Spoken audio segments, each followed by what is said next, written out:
కొందరి తీరు చూస్తే మనకు భలే ముచ్చటేస్తుంది కదా. పని కంటే హడావిడే ఎక్కువగా ఉంటుంది. కంటెంట్ తక్కువ, కటౌట్ ఎక్కువ అన్న చందంగా ప్రవర్తించే వారిని ఉద్దేశించి మన పెద్దలు చెప్పిన సరదా సామెతే చదువు చారెడు బలపాలు దోసెడు అని. అంటే నేర్చుకున్న విద్య లేదా జ్ఞానం చాలా తక్కువ, అంటే చారెడంతే. కానీ ఆ చదువు చదవడానికి రాయడానికి వాడే బలపాలు మాత్రం దోసెడున్నాయట. అంటే ప్రదర్శించే ఆడంబరాలు ఆర్భాటాలు మాత్రం చాలా ఎక్కువగా ఉన్నాయి.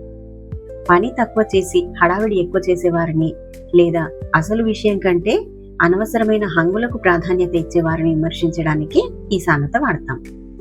ఒక పనిని గురించి సరిగ్గా తెలియకపోయినా దానికి సంబంధించిన ఖరీదైన వస్తువులు లేదా పరికరాలు కొని హడావిడి చేసేటప్పుడు, చేసే పని చిన్నదైనా దాని గురించి ఇచ్చే బిల్డప్ లేదా ప్రచారం కొండంత ఉన్నప్పుడు, చదువు పక్కన పెట్టి రకరకాల పెన్నులు, నోట్బుక్స్, బ్యాగుల మీద ఎక్కువ శ్రద్ధ చూపే పిల్లల తీరుని ఎండగట్టడానికి ఈ సామెత వాడొచ్చు. వస్తువులు ఎంత ఉన్నాయన్నది కాదు, విషయం ఎంత ఉన్నదన్నదే ముఖ్యం. ఆడంబరాల కంటే అభ్యసనానికి, ప్రచారం కంటే పనికి ప్రాధాన్యత ఇవ్వాలని ఈ సామెత మనల్ని హెచ్చరిస్తుంది.